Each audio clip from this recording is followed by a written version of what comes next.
Today we're gonna keep on with the detailed plan, make as much progress as we can. Without further ado, let's go. One thing I do which is really helpful is, say I'm doing a session, I'm getting all these ideas, then I have to stop, or it's the end of my session. I will just make a quick note of what I'm thinking about next, so then when I come back in a new session, it jogs my memory and I'm like, oh yeah, and then that makes sure that I don't forget really good ideas between sessions. I don't even need to write a lot, usually one small note, and then it jogs my memory and I remember the rest of the things. So I'm just trying to figure out kind of like the order things happening. Well, I guess it doesn't. Let me just get this Galen chapter out. It's a bit tough because so many things are happening simultaneously that I'm trying to organize it in the best way between chapters.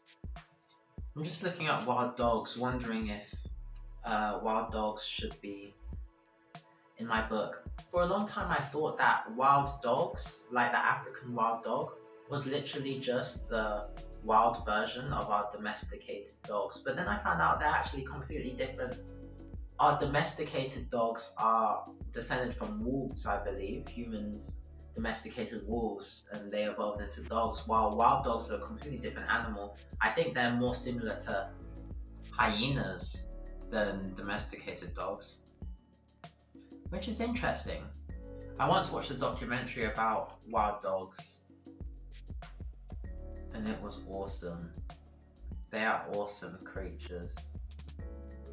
Bit disgusting, like the way they look, they're a bit dirty and stuff, but but they're cool. They work in family units. Very cool.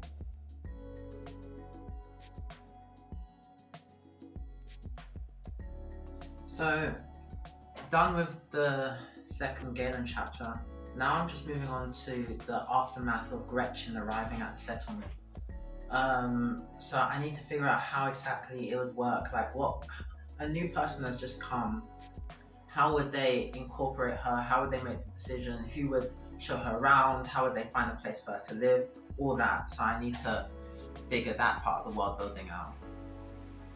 You see why I do a detailed plan before I write the draft, because if I was just writing the draft from the general story, I'd have to be figuring these things out while writing the actual draft, and I don't like to do that. I want the story to be known, the details to be worked out before I write the draft, so I can focus more on how I'm writing it.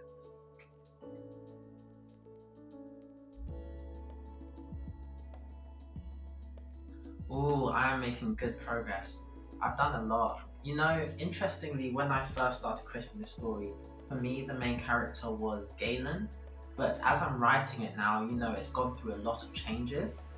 Arjanin is becoming the main character. I mean, all my point of view characters are main characters, but Arjanin is becoming the star.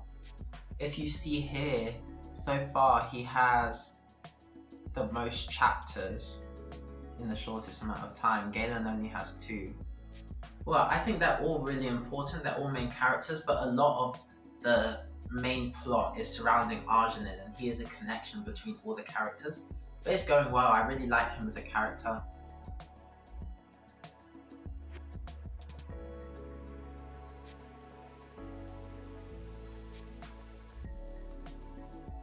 Some things are changing from my summary plan to my detailed plan, but that is to be expected. That is part of the process. I do the summary plan.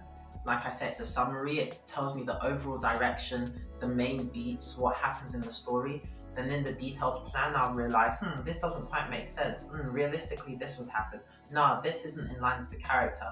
And I change things around and I make it a better story overall. This also happens from the detailed plan to the first draft, but there are less things to change and onwards right up until the story is finished. This is turning into a story I am proud to say that I am developing. A.A. Watson out.